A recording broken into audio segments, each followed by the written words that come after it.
Scott and Courtney, today's 12:05 Mass at Canisius University was a time to honor the life and leadership of Pope Francis, the first Jesuit Pope and the first from the Americas.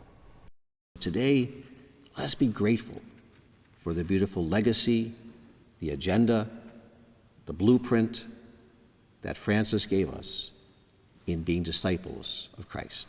After the faithful gathered at Christ the King Chapel this afternoon to celebrate Mass, Father Fred Betty recalled the day 12 years ago that a Jesuit cardinal from Argentina was elected Pope.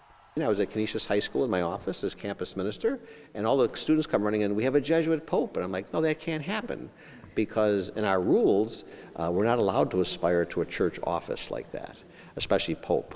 Although we have to be accepting of God's will. As a Jesuit priest, Father Betty says it was easy to relate to Pope Francis as a member of the same order. Reaching out to the poor, the needy, the marginalized, the disenfranchised, incorporating the lay people into the church, women to bring them into the church, the importance of people learning about Christ. Those are all things that are important to us as Jesuits. The president of Canisius University says Pope Francis should be remembered as a pope who brought people together. The leadership of the church almost follows a pendulum, and so Francis is very different than Benedict, and so I hope that the leaders of our church select a pope who will continue on this path of reconciliation, of hope,